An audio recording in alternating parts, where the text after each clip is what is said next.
Hayden Fontanet, Mr. Rojas, it's a sentencing. Good morning. Are you Caden Yes. Fontanet? And this is 25 DCCR 1759. Mr. Fontanet was previously in court, entered a plea of guilty to the first-degree felony offense of aggravated robbery. It was an unagreed plea. I've received the pre-sentence report. Have you both had an opportunity to review that report? We have, Your Honor. The state has, Judge. Are there any additions or corrections to the report? Not from the defense. Not from the state, Judge. And Mr.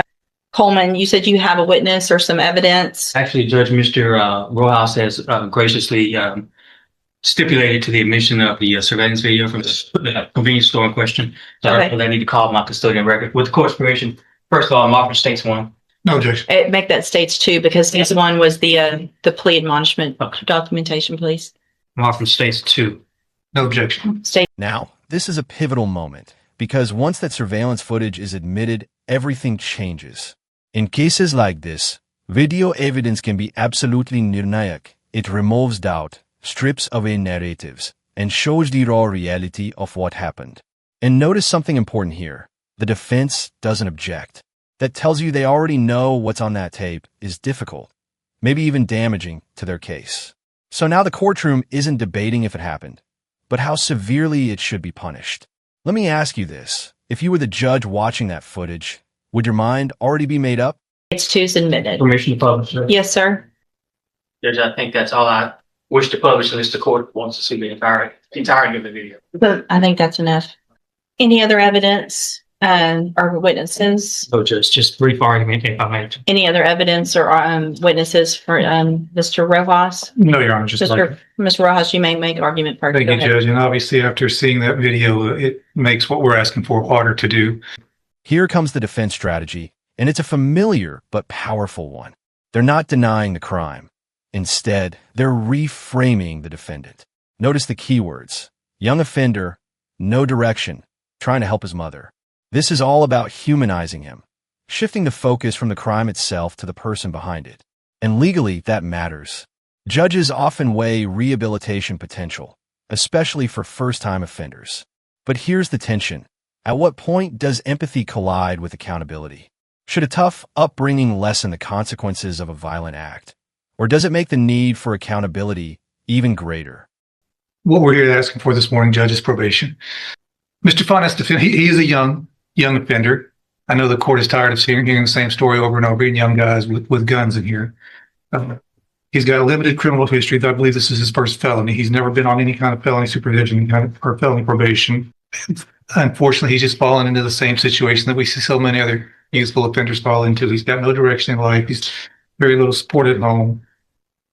Sees no way out of the situation that he's in, so he goes and decides to rob a store and get some money. Did the wrong thing. And if his story in the PSI is to be believable for what I believe is the right reason, he's trying to help his mom out at home, trying to pay some bills, keep the lights on. Certainly, there are better ways to go about doing that. And I hope that the time in jail has taught Mr. Fontanet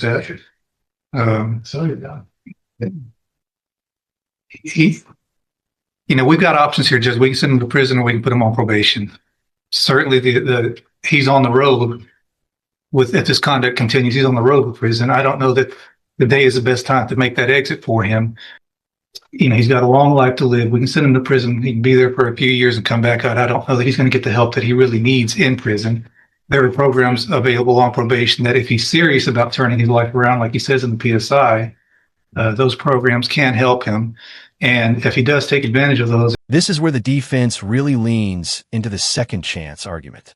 They're essentially saying prison might punish him, but probation could fix him. Programs, structure, guidance, all tools meant to redirect his life before it's too late. And they even flip the narrative, arguing that helping him now could actually make society safer in the long run. It's a bold claim, but let's be real for a second. How many times have we heard this argument in cases involving violence? And more importantly, how often does it actually work? Would you take that risk if public safety was on the line? In turn would make the community a little bit safer, because there'd be one less guy go running around with a gun when he does get out of prison, if that were the road that you chose to take. Planning on living at home with his mom. I think he has some younger siblings there. to his benefit, before he was even arrested, he started a GED. I think on the night that this happened, he had just finished a GED class and made a dumb decision to go hang out with these guys that he should not have been hanging out with, and did this robbery. Again, Judge, you've got two options. You can send him to prison, or you can try to get him some help on probation, and hopefully he will take advantage of that. And certainly if he doesn't, we're going to know pretty quick, and you'll have another chance to send him to prison, probably for a longer time. All right, thank you. What is the status of the other two?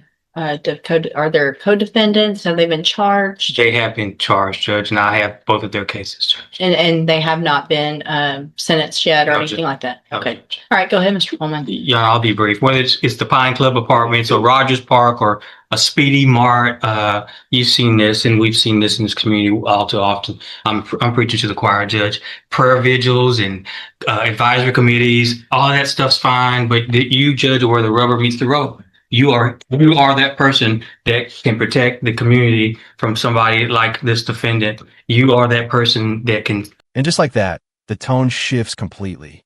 The prosecutor isn't talking about potential anymore. He's talking about protection. Listen closely. This argument is aimed straight at the judge's responsibility to the community. This isn't just about one robbery. It's about sending a message, a warning. The phrase, "you are that person," puts the full weight of public safety directly on the judge's shoulders. And that's powerful, because now the question isn't, can he change? It's, can we afford to take that chance? So let me ask you, should the justice system focus more on rehabilitation or deterrence? Either let him walk out of this courtroom on probation with a piece of paper with conditions and promises that he won't resort to this kind of violence that you saw on that video, or you can ensure that the community is safe by putting him behind steel bars, concrete wall, and razor wire fence. I'm just asking, I'm not in the habit of begging, but on behalf of this community, I'm begging that you send this defendant to prison. The message that needs to be sent to this defendant and his circle of friends and anybody who would want to be like this defendant is that if you pick up a gun with the intent to commit violence, you're going to pick up a 15, 20, 25-year prison sentence, Judge. And I'm just asking that you do this on behalf of people who live at the Pine Club Apartments, who just want to live in peace, people who want to go take a walk at Rogers Park and not be robbed, and somebody that wants to stop at a Speedy Mart convenience store and pick up some snacks without becoming a victim of a robbery. That's all I have, Judge. Thank you, Mr. Coleman. So,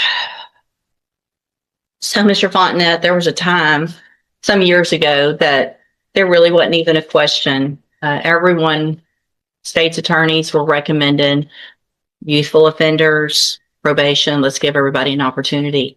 And things have just changed in such an incredibly dangerous way with young people doing what I just saw you do on that screen.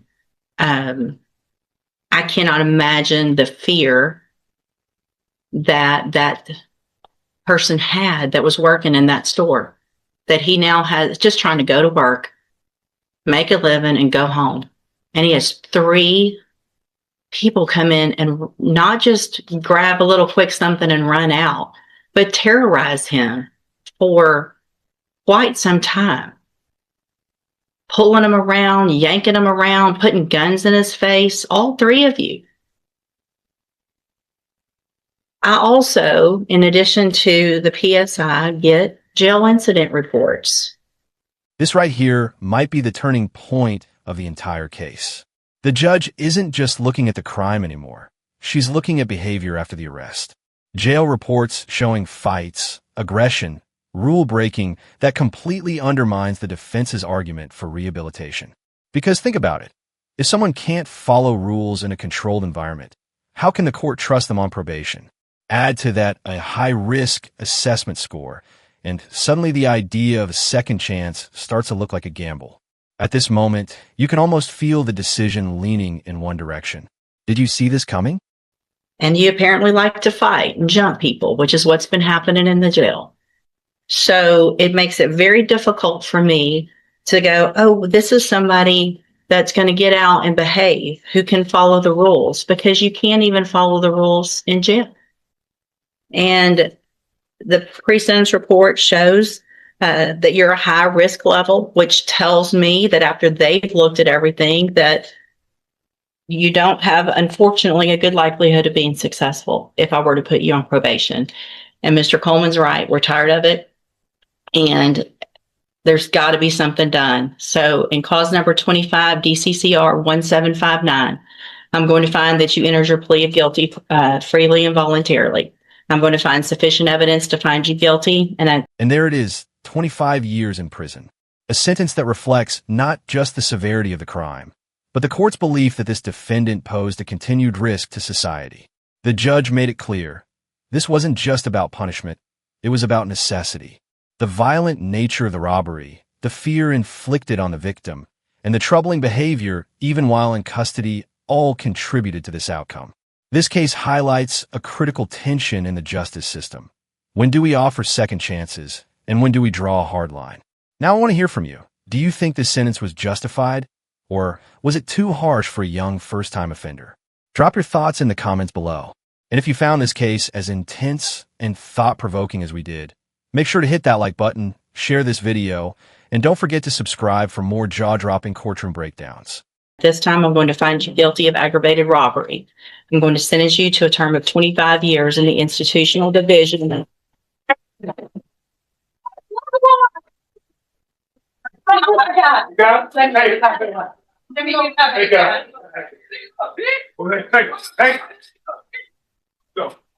on, Mom. Here. I'm going to sentence you to a term of 25 years in the institutional division of the Texas Department of Corrections. You will receive credit on that sentence for any time that you've been in custody that the law gives you the right to receive. I'm handing you the trial court certification. This was not an agreement. You have some rights to appeal.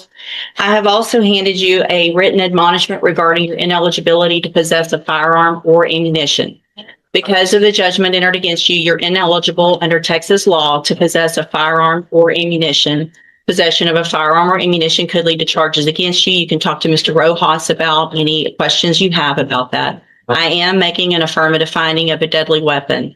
Mr. Fontenette, I understand that this is harsh, and I know you believe this is harsh, but I think this is necessary. I hope that you go and you make things right. You can get out of prison. You're still going to be young, and you can make your life better. That's going to be up to you, okay?